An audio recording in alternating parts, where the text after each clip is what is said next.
Hey Lee, guess what? What? What does lightning, a comb that you put in your hair back here, and a double barrel shotgun and a pie have in common?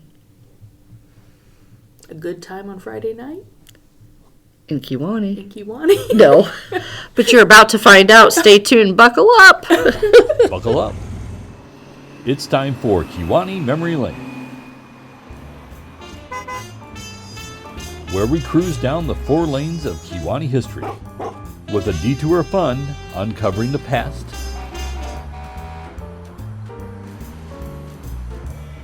coming to you straight from the Kewanee Historical Society in the heart of downtown Kewanee. Here are your hosts, Marianne and Leanne.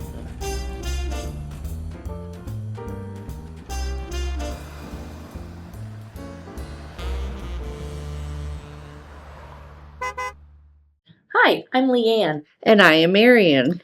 Welcome to another episode of Kewanee Memory Lane. What did you bring today, Marianne, for your show and I tell? brought a few Coca-Cola bottles. Okay. I don't know if a lot of people know that we had a Coca-Cola factory here in town. Mm-hmm. This gold one, it's gold plated, is kind of heavy if you want to feel it. It was for their 50th anniversary in 1955. It says Kewanee, Illinois on the bottom. Oh, I didn't even see that. And this one does too. This is just a plain one. It's pretty heavy glass. Says Kewanee, Illinois.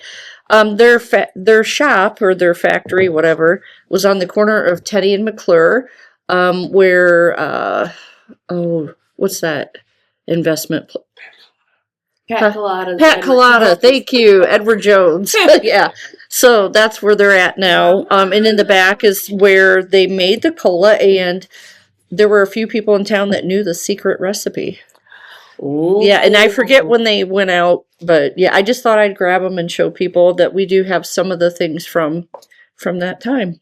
And what did you bring? I found this little toy heister that I'm sure John knows the exact number of, but that's okay. But this is a shipping container, like what would go on the back of like a tractor trailer kind of thing. That's, for scale. Yeah. There's also a little person in this little. That's cute. And it goes up and down. Oh, that's neat. I just thought that was cute, and I That just is wanted cute. to remind everybody to watch the heister episodes that we did last year. It reminds me of all the shipping containers that are sitting outside of West Jersey. Oh yeah, As you're on right, 78. I don't know what's I up don't with know. that. They keep stacking them. So what's in those? I don't know. I don't But know. I thought that was pretty neat. Yeah, that Pretty is neat. cool. Yeah. So how's it been going for you? Okay. Yeah. Let's see. It's beginning of March as we're filming this, and just getting ready for Springtime. and trivia night, and yeah. We lost an hour overnight. Yes, we lost an hour. Felt that this morning. But it was nice for it to be light later. But as you see, it's dark now. We thought we'd do a night at the museum. It's a night at the museum. So yeah. And tonight, we're going to talk about one of my favorite food groups, pie. Well, we're going to talk about the Partridge Family. Not that family. We're actually going to talk about Partridge Pie Shop and their family. So, as you know, I really like to dabble into genealogy. Mm-hmm. It's one of my things that I like to do, and it did help me guide my research. So most of you might be aware of the Partridge Pie Shop that started in the 30s, lasted through the 70s. But I wanted to go back a little bit first and explain a little bit of the family history. So Hiram Ward Partridge was born in 1805 in New York. We're going far, far back. I promise it won't take too long. But I found him interesting, and I wanted to include him, and that's why I went that far back, because even though he was born in Mentz, New York, and I've never heard of Mentz, Mentz, in 1805, he ended up in Peoria County. Okay. By 1836, him and his wife, Emily Stevens Partridge, moved to Fort Clark, which later became Peoria. And it's right along the river by Jefferson. So really that downtown area, I think, by the hospitals. Okay. That was called Fort Clark. So I'm thinking kind of like military-ish, I found that to be really interesting. One of the census records that I found said that he was superintendent of the poor. Oh. And I thought, what does that mean? So I did some digging. He was also called the keeper of the poorhouse.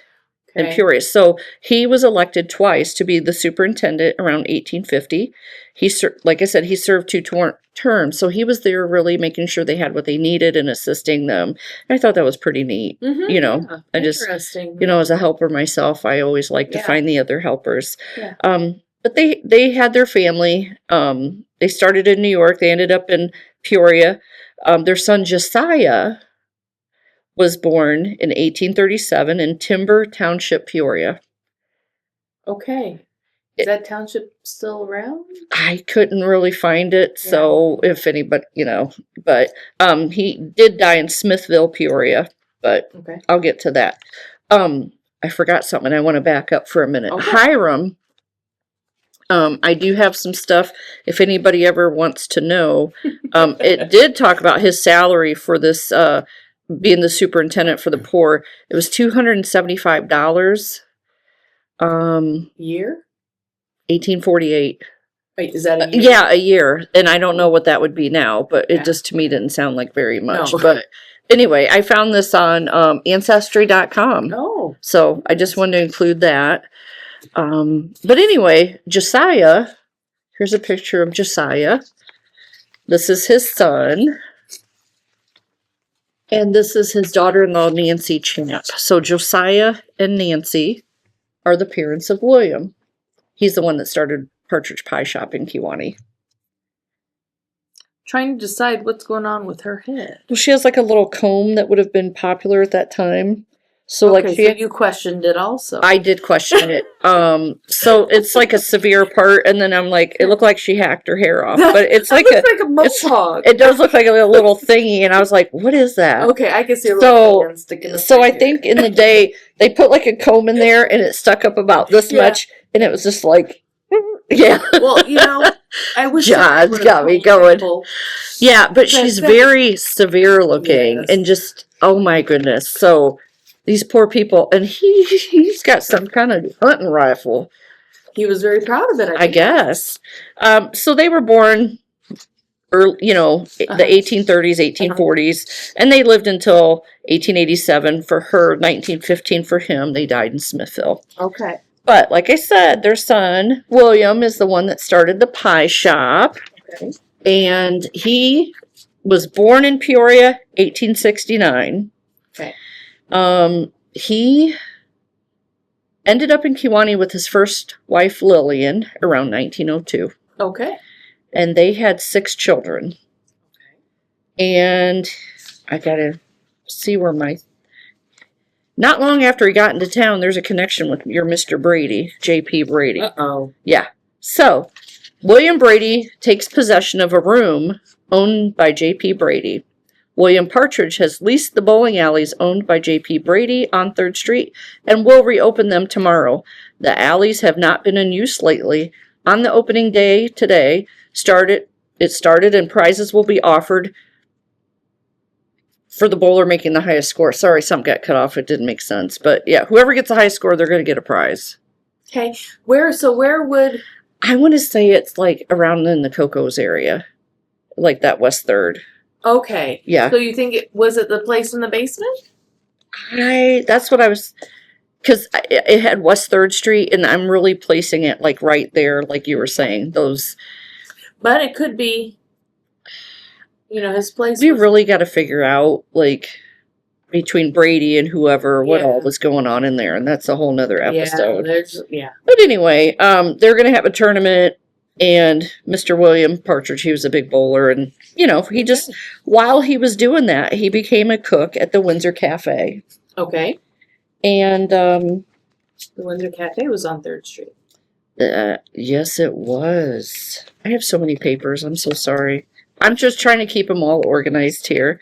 It was, well, actually, what I have is 209 Windsor Court, which would have been along 3rd Street. But like you said in that one episode, it was like kind of along the people's drive-through. Mm-hmm. So, he later owned that restaurant, and here's a really neat photo of him and his staff, and it looks like, I don't know if these are investors or customers. There are 3 guys dressed up in fancy suits and hats, and then William and 3 of his kitchen people. So that's him right there, and I love that with that chef's hat on. And this is supposed to be on Windsor Court? Yeah, I've never seen that photo before. I thought that was pretty cool. Holy macaroni. But don't the other three look like business people? Yeah. So anyway. That is a really cool picture. But I wanted to make sure I didn't forget to show you that picture, and Keep that picture out. I want to look at that. Okay. So I want to go back to my timeline. So while he was a Windsor Cafe employee, like this is when he owned it, but first he was an employee. This is when he did the bowling alley. I think probably in his spare time, get it? Spares bowling.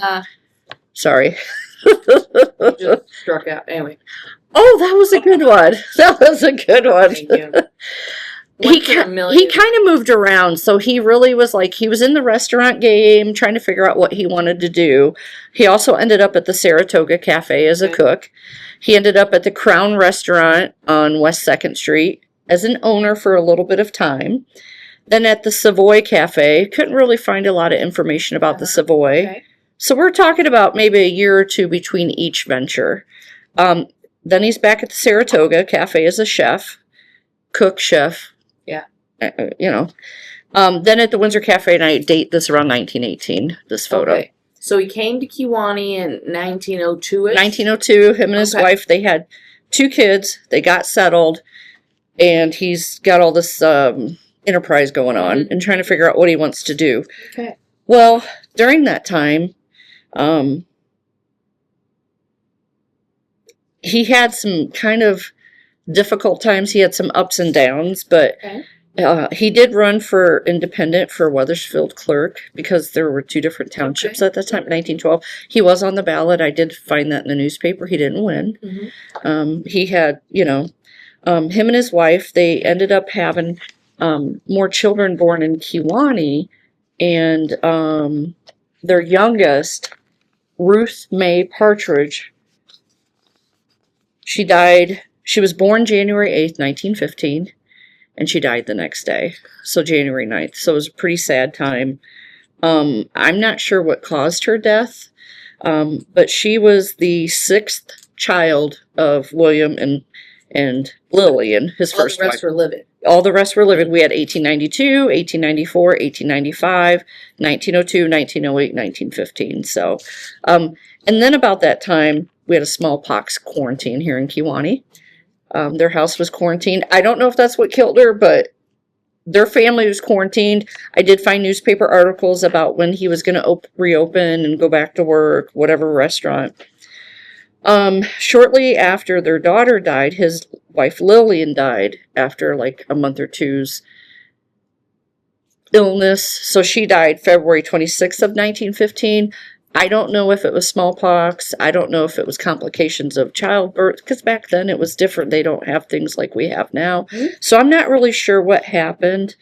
And then he got the news that his father, Josiah, the one with the gun, he was in the Peoria area. He died March 23rd. So he had to leave town to go. So, he had his daughter die, his wife die, and then his father died. All the while, he's trying to make a buck, in the restaurant business, like I was telling you.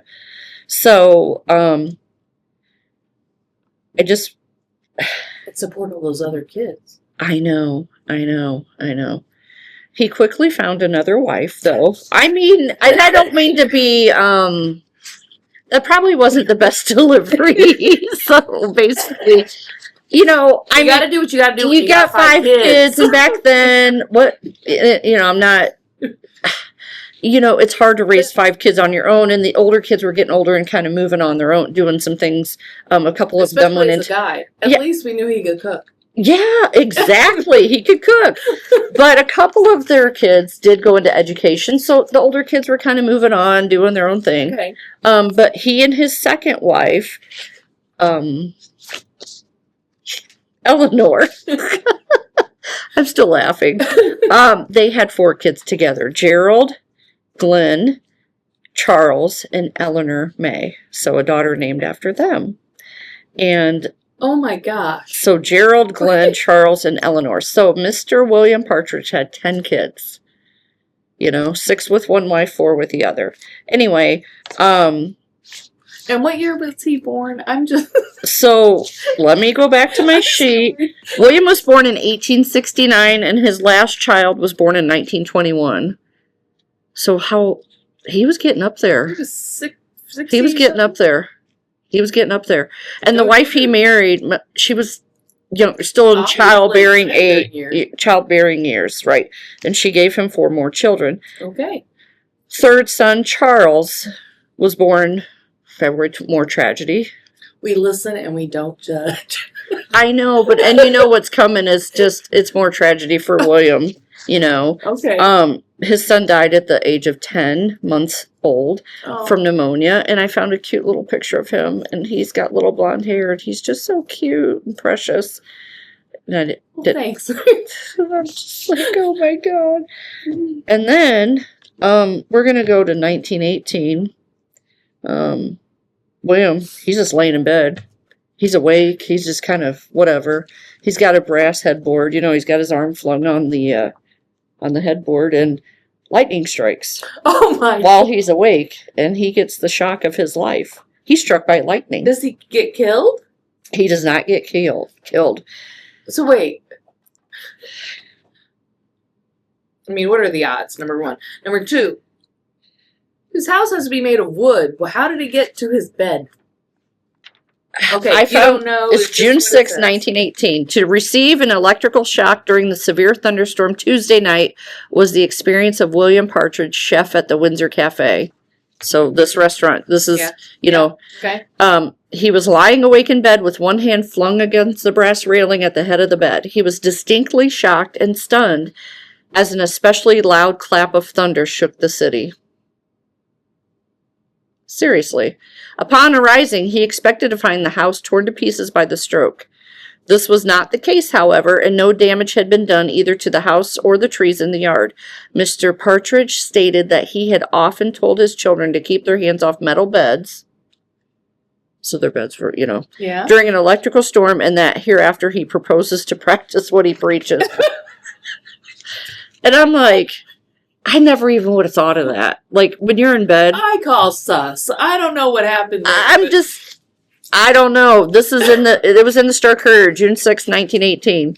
And, Okay. Do you guys have a metal headboard? Like, do you think when it's storming, are you like, oh my God, I shouldn't touch it? Like, do you get a little nervous? I don't know. No. Whatever. I don't. And now I'm questioning my life choice. I know, right? So, another thing I wanted to mention is the pie shop in 1931. They had a robbery, and the person stole a double-barreled shotgun that was never recovered. I wonder if it was his dad's. Oh, yeah. Josiah's. Oh, I didn't put 2 and 2 together yet. That's possible. I doubt that's possible. So I don't know. But I did find some nifty ads I wanted to show you. Okay. Well, I'm interested in hearing where exactly was the pie shop. Oh, okay. So first it was at 118 North Chestnut. Okay. And that would have been the former home of the Yorties Orange Hut. Okay. I know, it's a help yourself to health drink. Oh, okay. So I'm going to take a little moment away from Partridge. So this would have been 118 North Chestnut. That would have been around across the street from the Parkside. Kind of. No. What? Where the museum? No, 118. 118. So you know where on this side, right where the museum used to be, on that corner. It'd be a little further down, and then oh yeah, I went too far with that one. So no, it'd be here. Aren't we 100 something? Are we 200? No, we're 100. We're 125. Okay, so it's gonna be on the east side. Yeah. Over here. Yeah. Well, anyway, so Yorties Orange Hut.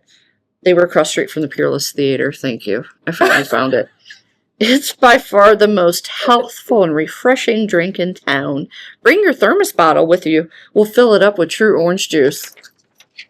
Okay. It was on Whiskey Row, so I don't know. Well, maybe. I'm not making allegations. I'm just sharing. I'm sharing. Okay.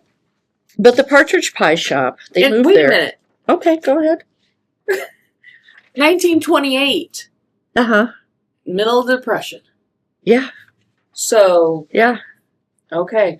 So they were at 118 for a little bit. And then I have him listed in 1930 as a pie baker, but at 525 North Main.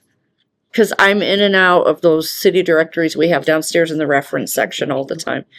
525 North Main, which would be 520. by the brewery, kind of. Yeah. No, yeah. So I don't know. Okay. Because I couldn't find Partridge Pie Shop, but I found him. So Okay. it's like 100 years ago. I Yes. can't ask anybody. Yeah. Then he had his pie shop at 318 North Tremont. Okay. So a little ways down the road. Yeah. Then eventually, around 1939, they ended up settling on 107 West 3rd. Okay. Back to 107. Yeah. by Coco's. Cross street. Cross street. I keep getting mixed up tonight. Yeah. So it'd be where like The parking lot. Yeah, is. yeah. Okay. So that's where he finally ended up. Mhm. But delicious. They had pies, they had cakes. Their phone number was M616B. Okay. I mean, nifty. Let me see. A couple more things. Did you know that the Parkside Hotel used to have a Parkside golf course? I know it's random, but it was in this research. I know it's random. You guys have to know I'm the queen of randomness. Indoor golf is intriguing. The interest of our best people nowadays with preferment for this cleverest indoor golf course in town. Every hole is a thrill, a challenge to skill in putting, pitching. Try it once and we'll venture you'll become a regular attendant here. 18 holes, 25 cents, free checking. Parkside Golf Course, 1930. I wonder where that was, in the basement, maybe? I don't know. I just, when you start digging in the archives of the Star Curry, you just never know. Star Curry city directories, you never know what you're going to find. But look at this guy. I know. He's ticked off. He looks mad. Yeah. He kind of reminds me of a guy that was fighting, that was golfing against, oh my God, Adam Sandler. Yes. Happy Gilmore. Happy Gilmore, Yes. the guy that, like, that was pretty funny. But he's also in his suit. Yeah, maybe That's he funny. got home, maybe instead of going to the bar for a beer after the office. Or he's on a date and she's beating him. Oh. We can make stories up anyway. Because there's a lady in there with the dress, and so, anyway. So the Partridges were in town, Mhm. and they had a pie shop, Mhm. and so how long did the pie shop last here on 3rd Street? Or were they always on 3rd Street then at the end? Yeah, they stayed at 107 West 3rd. That's where they Okay. were the rest of the time. Okay. Where did I put my paper? I'm- Leanne, did you take my paper? I just did. I'm sorry, guys. There it is. There it is. So, he started out in the early 1900s, and then 1971 is where I still found them. But William had passed away in the 50s. So it was his wife Eleanor, and it was his sons Jerry and Glenn that were really kind of taking it on. And was Jerry and Glenn her kids? They were her kids. Okay. Yeah. So the other kids, they were gone. Yeah.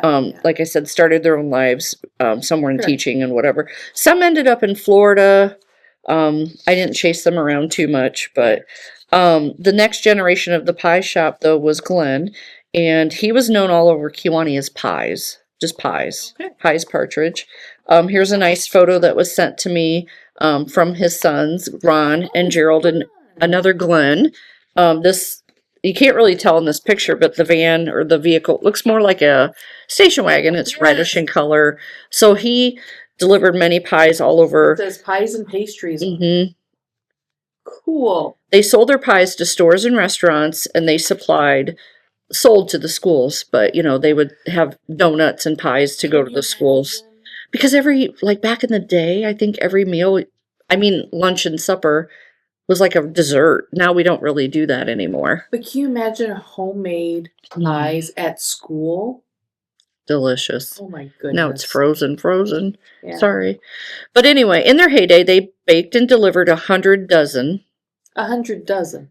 pies a day. Isn't that 100. would that be dozen. 1,200 pies if I'm doing my math right? Yeah, 1,200 pies a day and 10 times as many donuts at 107 West 3rd Street. Dang. That's a lot of pies and donuts. That's a lot of dough.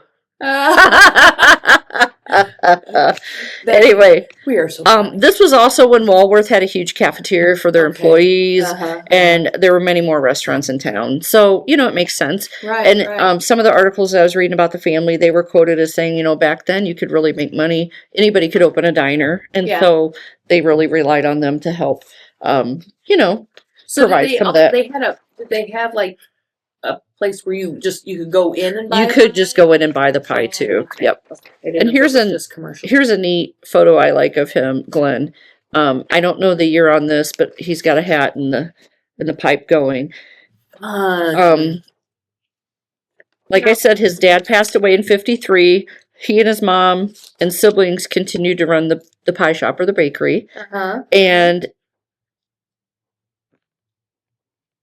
he decided that they were going to retire around 1979. So that's when they officially closed. But in the meantime, he did have some interests outside of the pie shop. Okay. He was an avid golfer. He was a top softball pitcher in the late 1940s. He was well known in Kewanee for his pitching. He founded the Kewanee Horseshoe League in 1976. Okay. So you know where the horseshoe pits are at Chautauqua Park? Yeah, right. He helped get those built and put in those courts. Interesting. And as he prepared to retire, he thought of the things he could do. He was going to golf, do some antiquing, and I discovered that he was also a member of this Historical Society Museum, and at one time served as a vice president. Interesting. I thought that was very cool. Isn't that full circle? Yeah, I thought it was very We went cool. looking for pies and found one of our own. I know. So cool. You. I wish this place was still here. I know we have the downtown eatery. Mhm. Some other places in town that have some really delicious pies. I'm thinking maybe we should try that sometime. Yeah, we need to go sample. What's your favorite? Ooh. Well, I like a good berry pie. Or chocolate lush? I love chocolate love. Yeah. All time, it's going to be pecan or pecan. I've never had a pecan pie. Never have. Have you ever had buttermilk pie? So delicious and sugary, and my numbers just went up. Yeah. But anyway, I wish they were still around making us some pies. Right. But I want to thank Glenn's sons, Gerald, Glenn, and Ron. They're scattered around the United States, and one of them lives outside of the country. And like I said, they were able to provide me with some information and photos. So that is great that you were able to. Yeah. It was fun to learn about them, and I'll have all this information here at the museum if anybody would like to chat about it. Okay. Yeah. So thank you. Yeah, that was a great presentation. Learned so much about someplace that I would never have seen because I came in here much later, but I'd always heard about. So yeah, thanks for. Are you good at making pies? I can make a pie. You do your own dough? Yeah. Nice. The key is really cold water, is what I've told. Water, really cold butter, really cold. My mom would never make pies because she said it was too much work. If you overwork the dough, it's tough. And she goes, you can just go to the store and buy it already made. So I think I kind of missed out, a little bit. Grandma's recipe. Oh, that'd be great. Okay. Okay, right. so why don't we go? Well, not tonight. Let's go make a pie. Not tonight. Another day. We're going to go make a pie. Okay. But thanks for coming and watching us as we introduce you again to Partridge Pies. Yeah, Partridge Pie Shop. Anyway, hope you guys come in. We're going to be opening, well, you might see this before. It's May 2nd. I thought it was May 1st. No, I looked it up. It is May 2nd. May Yeah, 2nd, right. Thursday. So we'll be open 1 to 4. Come and join us. Yeah. We'll See ya. later. Bye. Bye.